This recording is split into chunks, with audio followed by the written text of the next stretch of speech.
Saludos, bienvenidos a este nuevo programa, un debate sobre la educación en estos tiempos de emergencia educativa, desde el auditorio del Colegio Fray Luis de León, a través del CEAR, a través del Centro de Espiritualidad Agustino Recoleto, CEAR de TN, Television Network, a través de YouTube podrá también ver este programa y, como no, a través de Visión 10. En este debate hay personas que tienen una experiencia en la educación porque están trabajando en ella, y no solamente es en México, es en diversos países de Centroamérica, República Dominicana, Panamá, Costa Rica, por supuesto México. Agustino Recoletos, que a través de los laicos en esta misión compartida están en el apostolado educativo, un reto en este cambio de época y también toda una aventura.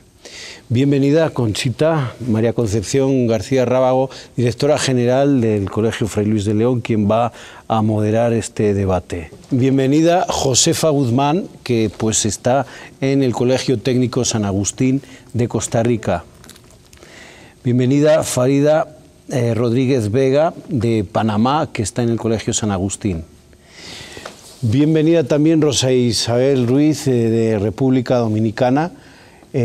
Bienvenida a este debate, bienvenida a México, también Farida y Josefa. Y como no, pues bienvenido Luis Pedro Falla, laico, que también está en el Colegio San Agustín, en el Agustiniano de Guatemala. Dentro de los agustinos recoletos, con nosotros está Fray Pedro Rivas, él es director del Colegio San Agustín en Panamá. Fray Jesús María Ramos, director del Colegio Técnico San Agustín. Fray Martín Luengo, presidente de la Ciudad de los Niños en Costa Rica, donde está el Colegio Técnico San Agustín. Y Fray Arturo, que está en el Colegio de República Dominicana de la Escuela Pastoral Parroquial Santa Rita. Bien, pues con todos estos invitados vamos a compartir diversas preguntas que seguramente usted y un servidor y todos los que estamos aquí nos hacemos cuando pues, a ustedes llega a la casa sus hijos, y cuando van al colegio y van preguntándose sobre ciertas actividades educativas en donde todos, papás, alumnos, maestros, directores de colegios, religiosos, gobierno, todos a una estamos preocupados por este descuido que ha habido de la educación integral. Conchita, adelante. Bueno, pues hablar de educación no podemos dejar de hablar de la calidad, y por eso pregunto, una escuela de calidad, ¿qué elementos debe tener? ¿Quién quiere tomar la palabra? Padre Jesús María. Bien, desde mi punto de vista, una escuela de calidad tiene que tener como punto de referencia lo que es esa educación integral, ¿no? No solo es calidad lo que aprende uno, sea académica o técnicamente, ¿no?, sino también la capacidad personal, asimilando esos conocimientos, cómo los va a ir sociabilizando en su respectivo ambiente escolar, y cómo también va a ir creando en sí esas actitudes y actividades para proyectarlas después a la sociedad, ¿no? Es esa formación no solo académica, técnica, sino también personal. Yo creo que podríamos englobar desde las 4 dimensiones que hoy se insiste mucho a la hora de hablar de calidad. Es decir, tenemos que responder a la parte organizativa, porque somos seres humanos y tenemos que estar organizados. Y también la parte académica, que es donde a veces hacemos mucho énfasis, pero no debemos quedarnos ahí, sino que también la parte administrativa, y después una dimensión muy quizás olvidada, que es la dimensión comunitaria. Pero comunitaria me refiero a todo lo que hay el entorno a nuestros centros educativos, tanto a nivel interno, pero también a nivel externo, todas las organizaciones que hay en su entorno. Tenemos que responder a todas esas dimensiones para poder decir que somos un centro de calidad. Sí, a mí me gustaría agregar a lo que han apuntado tanto para Jesús María como Fray Arturo, condiciones para que se dé una escuela de calidad. Me parece que el personal capacitado en los nuevos paradigmas, ¿verdad?, es clave para lograr calidad en la escuela.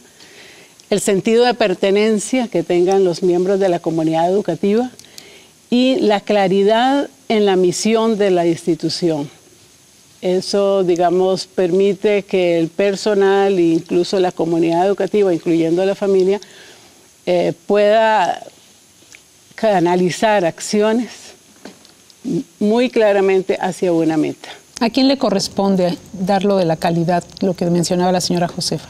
Bueno, yo pienso que no es a quién, sino a quiénes. Esto es un conjunto de personas y grupos que participan. O sea, la educación se supone que no es solamente en un sentido. Estamos tres, los padres de familia, los docentes en el colegio y el muchacho. O sea, son tres dimensiones que tienen que estar o trabajar juntos, ¿no? Entonces, para mí, igual como dice la señora Josefa,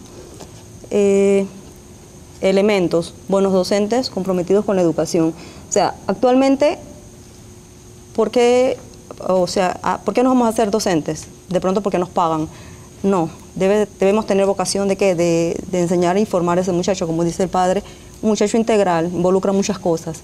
Pero si uno no lo proyecta, si uno no lo hace partícipe de eso, entonces no hemos hecho nada. Luego entonces, otras cosas que vienen al siglo XXI, una tecnología de punta, se supone que hacia allá vamos. O sea, es muy fácil decir, vamos a instalar tales programas, pero si no tenemos la tecnología y no tenemos una infraestructura, no estamos haciendo nada, ¿no? Pues a mí me interesaría agregar a lo que se está hablando. Es importante tanto esa formación docente como a los padres de familia y trabajar en esa comunidad para formarse.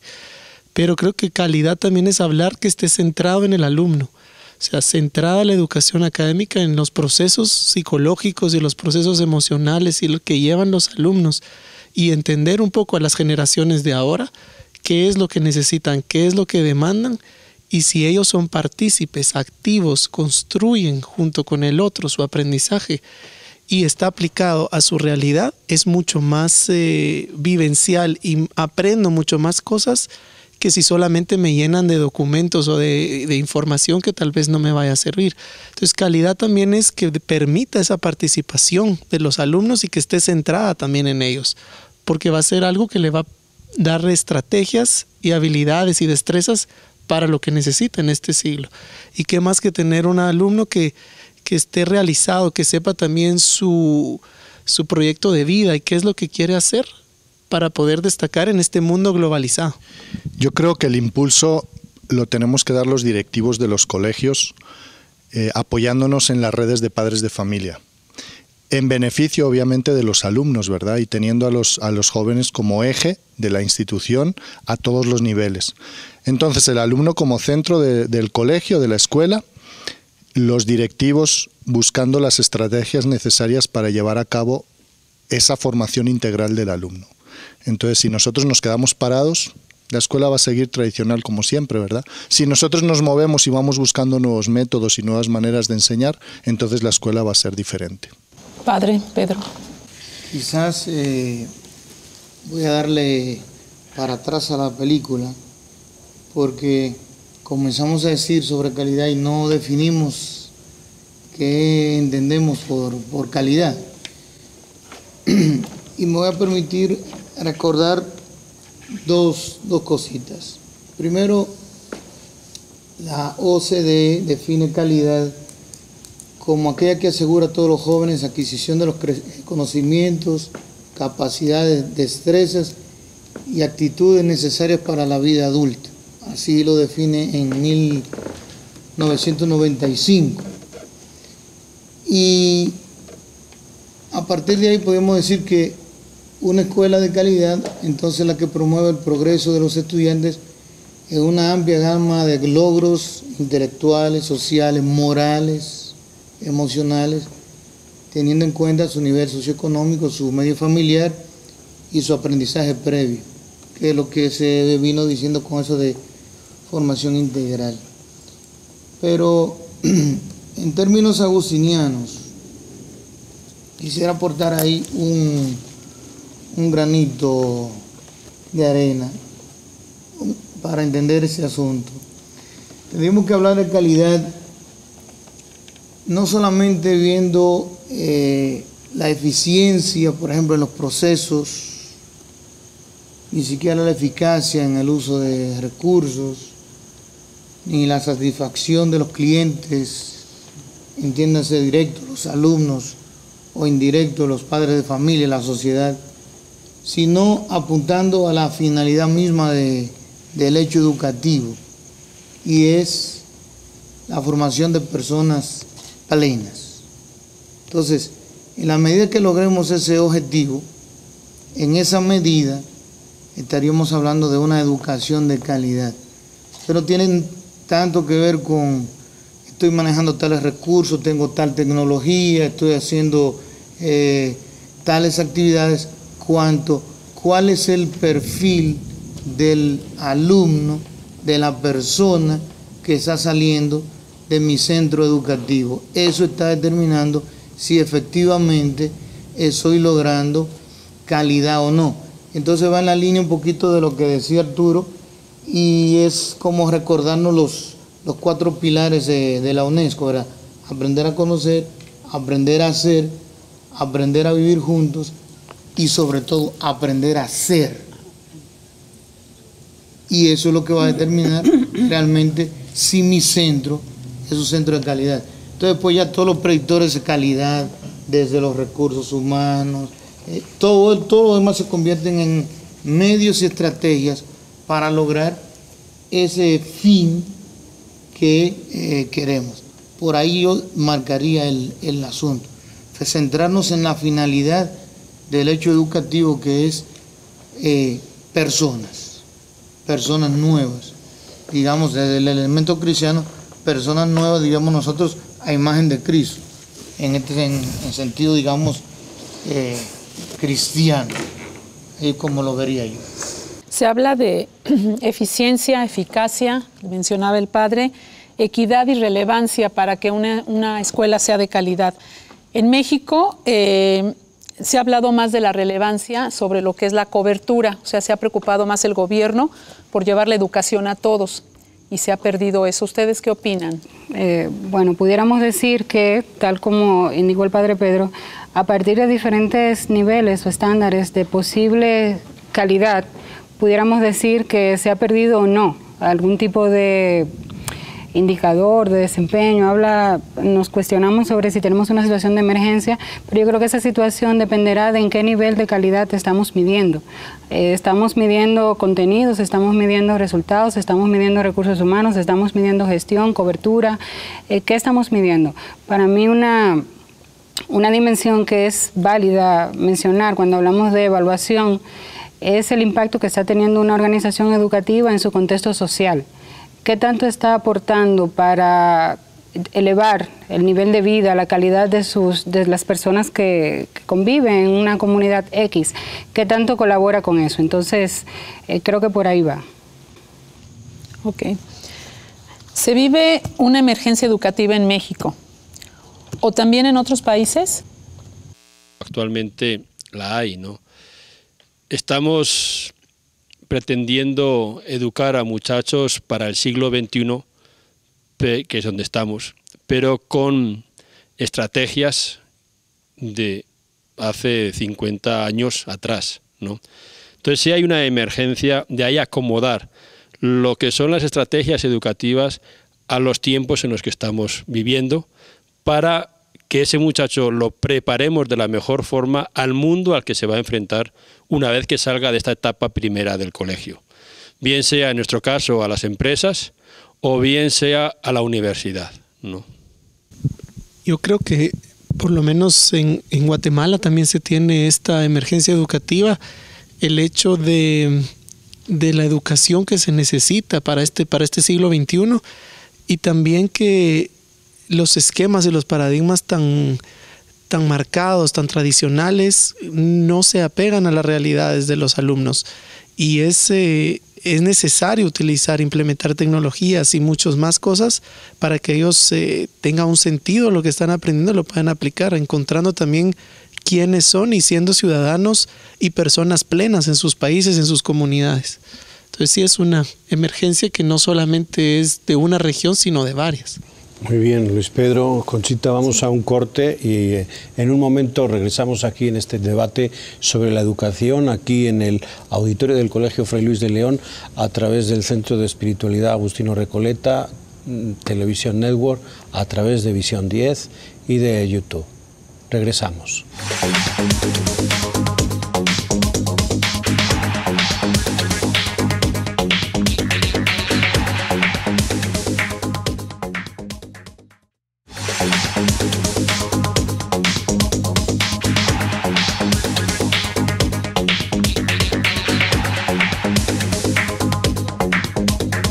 Regresamos aquí a este debate sobre la educación en el Colegio Fray Luis de León a través del Centro de Espiritualidad Agustino Recoleta de Querétaro.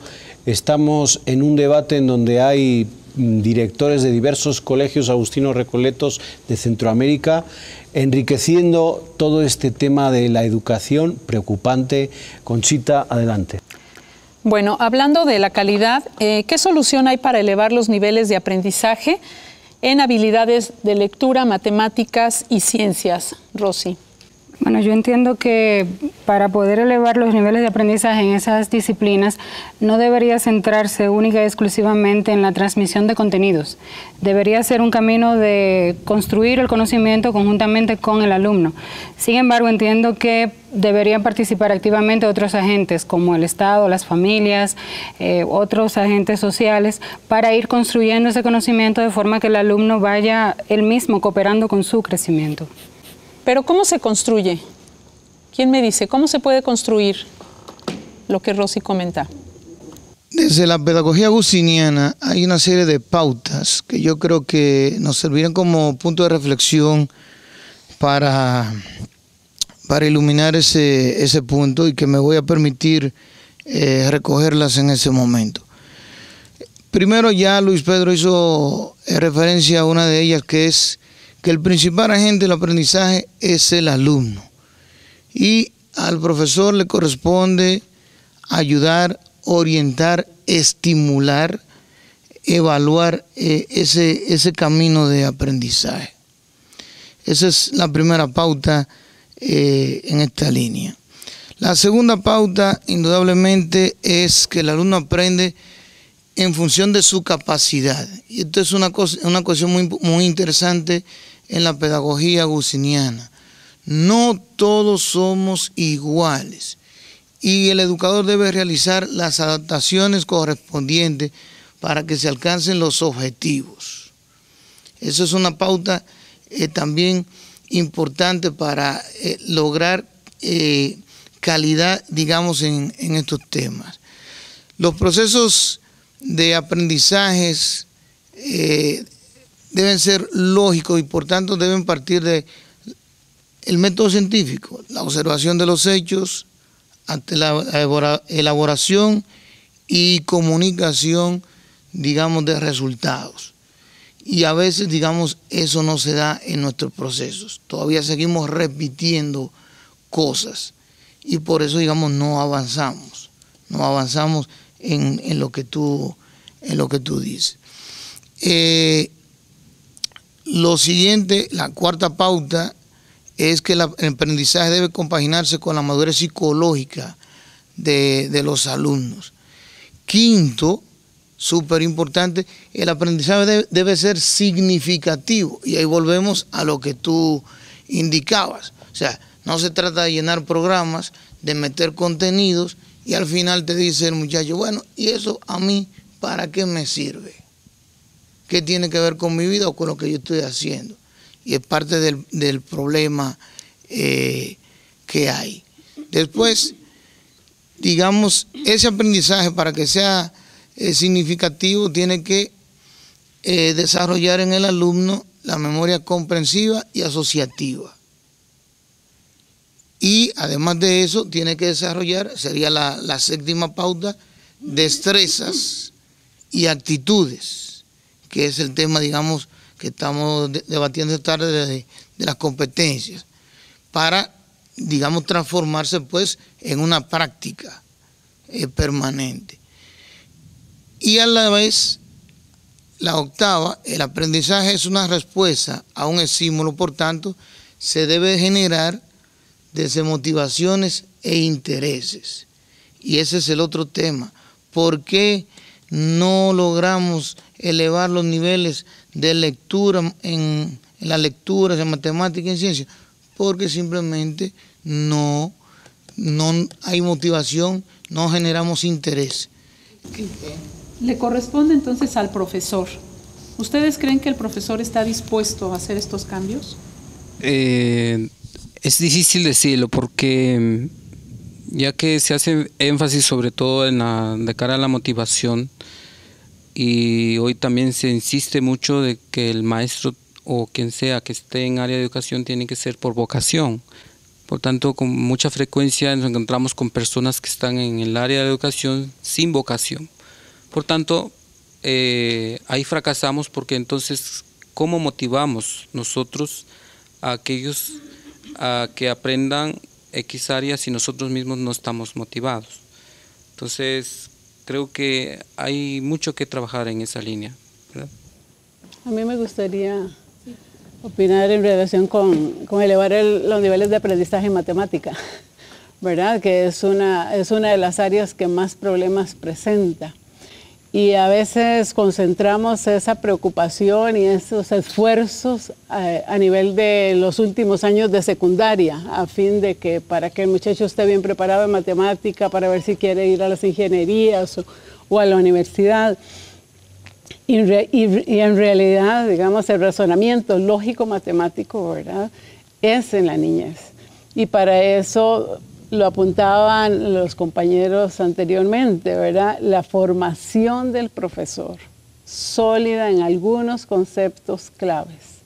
El poner al estudiante a construir. Hoy veíamos cuando pasamos por las aulas, muy interesante, en unos niños muy pequeños, ¿verdad? La maestra estaba distinguiendo entre los conceptos de círculo, de triángulo, de cuadrado, y los tenían que hacer con sus deditos, ¿verdad? Entonces ellos trataban de que realmente formar los deditos de manera que fuera un triángulo o un círculo. De hecho, vi que les dio un cilindro para que lo tomaran y que después les quedaran los deditos en esa forma. Este es el concepto de cortes transversales de un cilindro, ¿verdad? O sea, la formación de nuestros docentes a nivel primario en la parte de cómo se asimilan y se aprenden los conceptos de matemática y lectura, razonamiento verbal y razonamiento matemático, no han sido lo suficientemente apropiados para inculcar esos conceptos. Por el contrario, la experiencia en Costa Rica, que al igual que todos los países tenemos problemas en estas áreas, uno observa programas de formación de docentes para niveles primarios, donde los cursos que llevan de matemática o de, digamos, el área de comunicación son muy pocos y muy dirigidos a contenidos. Y esto, la construcción de esos conceptos se las trae, ¿verdad? Entonces pienso que para elevar esos niveles hay que tocar las universidades y los centros de formación de docentes para que ellos puedan realmente aplicar procesos que hagan que el estudiante aprenda conceptos, no repita definiciones o algoritmos. En ese sentido de la formación, es básico, siempre la preprimaria o los grados iniciales son básicos para todas estas destrezas iniciales, van a apoyar en la lectura, en la matemática y en el descubrir de la ciencia, que es natural del ser humano, esa curiosidad que traen los niños por querer explorar. Pero hay que enseñar que no solamente se enseña lectura, matemáticas y ciencias en las clases que tienen ese nombre, sino que cuando nosotros estamos en una clase de arte, de educación física, se pueden integrar contenidos, se pueden trabajar en conjunto, y mucho va en la personalización de los estudiantes, porque si un estudiante es más kinestésico, necesita más moverse, él va a entender un concepto matemático en movimiento. Entonces, ¿por qué queremos que él tenga que estar sentado para aprender una ecuación algebraica cuando él tal vez lo pueda aprender en movimiento? Pero esto no lo podemos complementar si no se les abre el paradigma a los docentes también, que lo puedan aplicar en diferentes contextos o entender a cada uno de sus estudiantes de cómo son. Entonces yo creo que estas áreas hay que dejarlas de ver como solas, sino que también se pueden integrar. Incluso la lectura, la matemática, se pueden reforzar con tecnología, con otras mismas clases o con artes, y todas esas son complementarias. Incluso se puede enseñar matemática con arte o educación física con matemática, y todo eso se puede complementar. Se supone que el aprendizaje significativo se basa también en conocimientos previos. Entonces hablamos del muchacho del siglo XXI que tiene acceso a mucha información. Entonces estamos un poquito atrasados a veces los docentes, porque los muchachos, si les interesa algo, lo van a buscar por su cuenta. Entonces a veces nos quedamos un poco atrás. Una parte importante también pienso que es esa preparación de los docentes en las tecnologías, en lo que hay, o sea, ir a la par de los muchachos, porque nos estamos quedando atrás. Entonces eso es importante. ¿Estamos de acuerdo entonces que la clave viene siendo el profesor? Yo quiero rescatar también, Conchita, que es una idea un poco agustiniana, que no es llenar al chico de contenidos, ¿verdad? Como si fuera un vasito que vamos echándole agua hasta que se llena, se desborda, ya lo sabe todo. No. Hay que ir sacando poco a poco el conocimiento que el muchacho tiene, que el chico vaya descubriendo los conocimientos que tiene sobre diferentes cosas, que le atraiga eso que está descubriendo para que lo pueda él conocer, aplicar, descubrir, y con eso se ilusiona el muchacho, el chico, el niño, y con eso el aprendizaje es mucho más rico, ¿verdad? No es algo que me dan de fuera y que yo me aprendo y luego repito, sino que es algo que yo voy descubriendo y que puedo luego además compartir con los demás y aplicar en mi vida, en mi trabajo, en la sociedad. Eso que comenta el padre Martínez es importante en cuanto a ir sacando del chico todo aquello, ¿no? Se tiene que tener altas expectativas. Una escuela de calidad tiene que tener altas expectativas en el alumno. Y en estudios que se han hecho, encuestas, se ve que el profesor normalmente tiene muy bajas expectativas, siempre minimiza lo que el alumno puede hacer. ¿Qué opinan al respecto, Rosy? Ciertamente, pero es parte del mismo modelo de repetición, de esperar siempre que sobre los mismos indicadores de evaluación obtendrías los mismos resultados. Si nos encamináramos como profesores a construir conocimiento a partir de procesos de investigación, por ejemplo, adaptados a los niveles a los cuales impartimos docencia, y a partir de esos productos de investigación, entonces apropiarnos de esos conocimientos, cambiaría totalmente. Cambiaría el panorama, y entonces construiríamos conocimiento útil a partir de nuestros propios procesos de investigación ceñidos a un método científico. Entonces cambia totalmente el proceso, pero claro, para eso se necesita una apertura, un cambio de paradigma, una voluntad estatal también, cambio de modelos educativos. Creo que por ahí puede ir el tema. ¿No será que el docente tiene miedo de alguna manera de quedarse fuera o ser el que provea los conocimientos? Si yo al docente le digo que tiene que seguir impartiendo conocimientos, pues va a seguir impartiendo conocimientos, ¿no?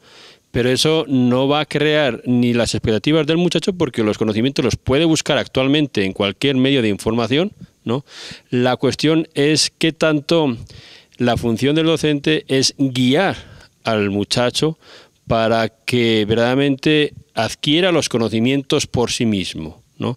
Lógicamente, el rol del docente ya no es tanto impartir, dictar, escribir en el pizarrón y que todo el mundo lo copie y sean casi repetidores de lo que él dice, y luego en el examen que responda a lo que él le ha dicho, y cosa que si se sale de ese guión pues ya está mal, ¿no? O sea, es romper un poco ese paradigma para que el docente guíe el proceso educativo del muchacho, ¿no?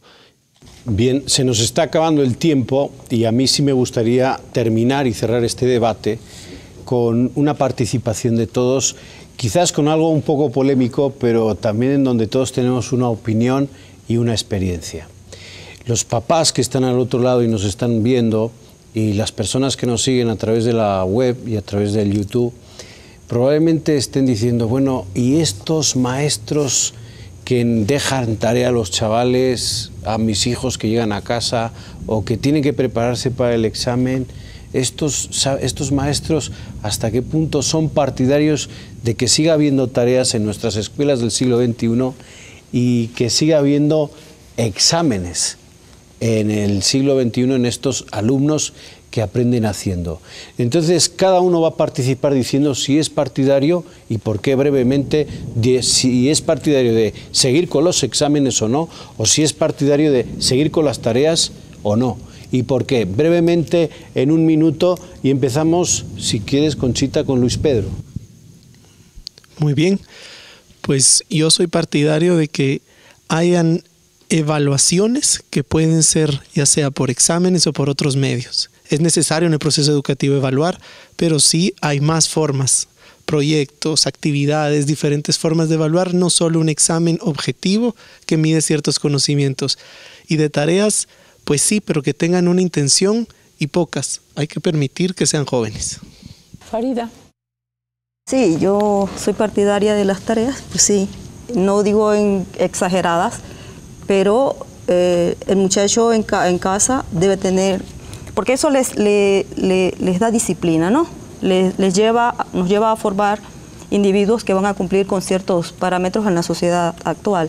Luego entonces, para mí, el mantenerlos ocupados en casa un poco, de pronto los puede sacar de hacer otras cosas de pronto que no sean apropiadas. Y comparto la idea de Luis Pedro, las evaluaciones, pues sí, no necesariamente a través de un examen, pero la única forma de medir o formas de medir objetivos es evaluando de alguna manera, ¿no? De pronto no en un examen, pero en actividades, ese tipo de cosas.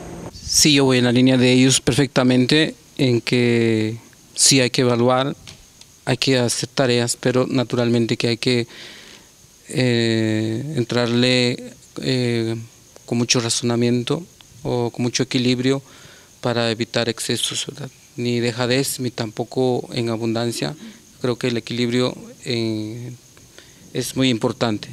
Como dicen, bueno, no podemos renunciar a la tarea o las evaluaciones, porque dicen que al final también de nuestras vidas se nos examinará en el amor, ¿no? Hasta en eso. Entonces imagínense, no podemos.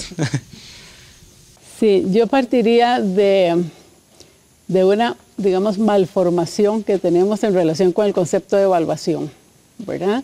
Si nosotros en un modelo educativo nos ubicamos en un paradigma de evaluación para el mejoramiento, ¿verdad?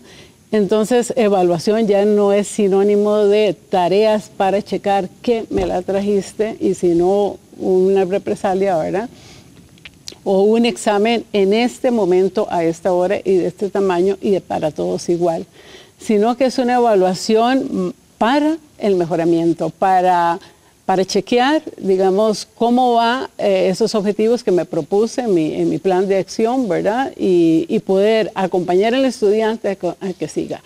Es cierto que los hábitos que mencionaba Farida son muy importantes y la disciplina, pero pienso que estos, digamos, se pueden provocar mediante realmente una motivación y un interesar al estudiante por el aprender, ¿verdad? O sea, el esfuerzo más bien va a tener que estar en esa línea, de manera de que ahí hay actividades o tareas, se pueden llamar, pero tareas en el sentido de que las puedes hacer o no las puedes hacer, e ir midiendo cuánto estoy logrando interesar al estudiante que me trae eso el día siguiente. Lo pudo construir, lo hizo en la casa, se hizo ayudar por alguien, ¿verdad?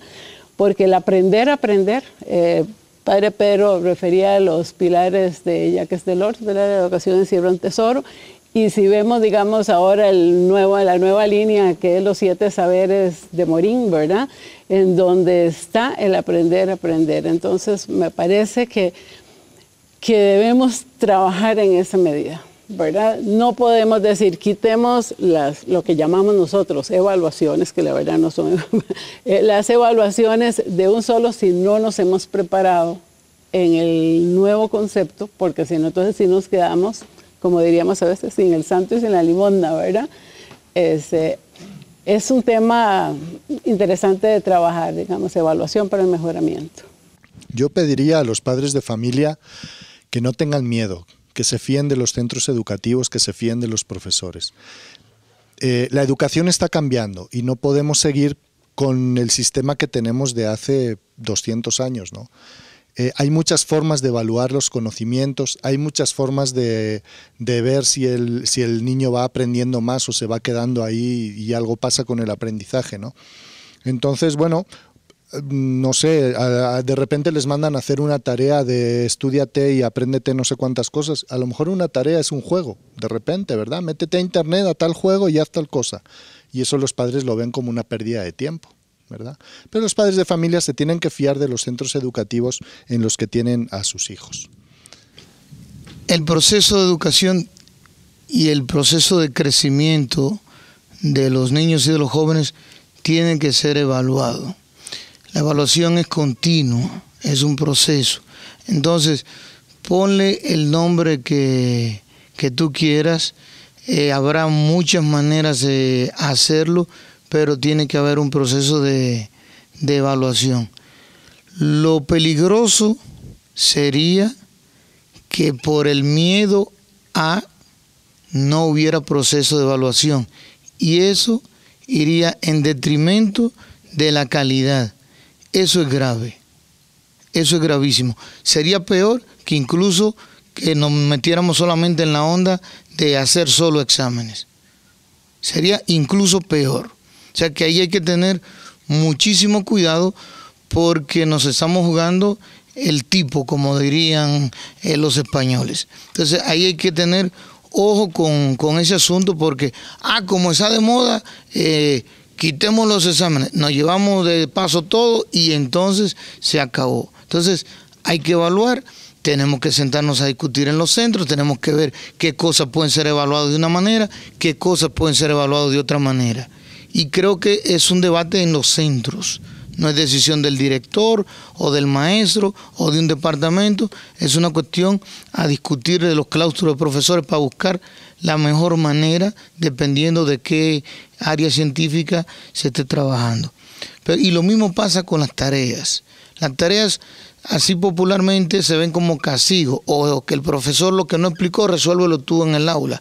Pero las tareas sirven uno para fijar en algún momento conocimiento, para dar seguimiento, para la práctica, para la disciplina, para crear responsabilidad. El punto es que tienen que ser racionales. Ese es el punto ahí importante, ya lo dijo Arturo, equilibrio. Tiene que haber una racionalización de proporción entre lo que tú quieres conseguir y el tiempo que el niño o el joven emplea para resolver. Sí, yo estoy de acuerdo con que definitivamente tiene que haber un proceso de evaluación para poder medir. Ahora bien, esa medición puede venir por dos formas, cuantitativa o cualitativa. Dado que estamos midiendo un proceso de enseñanza-aprendizaje, yo entiendo que deberíamos acudir a menos cuanti y más quali, o sea, para intentar abordar ese proceso. Entonces, sí, yo estoy de acuerdo con las tareas por cuanto confiere al alumno de hábitos de estudio, responsabilidad, disciplina, siempre y cuando esas tareas sean correspondientes con proporción de tiempo, contenido, sean dinámicas, no sean necesariamente estrictamente llenar algo que lo puede, bueno, lamentablemente muchos padres son los que hacen la tarea, lamentable o afortunadamente, porque lo que asigna el profesor muchas veces el alumno no le llega, no puede. Y en cuanto a los exámenes, yo misma he hecho pruebas en algunas asignaturas mías, nada de exámenes, y lamento decirle a los docentes que es el triple de trabajo para medir porque tienes que abordar aspectos que cómo lo encierras en un número y tienes que otorgar una calificación. Entonces es tremendamente difícil abordar el proceso desde una metodología cualitativa de evaluación. Sin embargo, desde mi propia experiencia ha sido mucho más efectivo que dar exámenes. En las materias que he podido los he erradicado, he trabajado el triple, pero me ha dado mucho mejor resultado. Sí, más que estar de acuerdo o en desacuerdo no, con exámenes o tareas, ¿no? Yo teniendo como concepto de exámenes el hecho de estar una noche anterior hasta las 4 de la madrugada estudiando para presentar un examen al día siguiente y todo lo que va detrás, pues no estoy de acuerdo, porque a la semana o al día siguiente o después del examen ya se me olvidó, ¿no? Lo mismo las tareas, ¿no? Por eso soy partidario de procesos que muevan al estudiante a aprender por sí mismo, ¿no? Yo, si conozco a muchachos que conocen todos los jugadores de fútbol de la liga, no solo costarricense, sino española, italiana, francesa, mexicana, y no se lo pongo como de examen, y me dan toda una serie de conocimientos que desbordan mi capacidad, ¿no? Entonces, es provocar en el muchacho esas ganas por aprender, ¿no? Entonces, él los va a ir, como quien dice, asumiendo, asimilando. La labor del docente va a ser guiar todo ese proceso para que al final no se vaya por otros caminos que no le van a llevar a ningún sitio, ¿no? Sino que sea realmente el que estimule ese proceso de aprendizaje del muchacho y vaya lógicamente día con día viendo cuál ha sido el avance. Pues agradecemos a todos la participación, gracias por moderar este debate, Conchita, la participación de todos, la participación de usted que nos está viendo. Nos vemos en el próximo debate, el próximo lunes, a través de Visión 10 y, cómo no, a través del YouTube, por Internet. Hasta la próxima.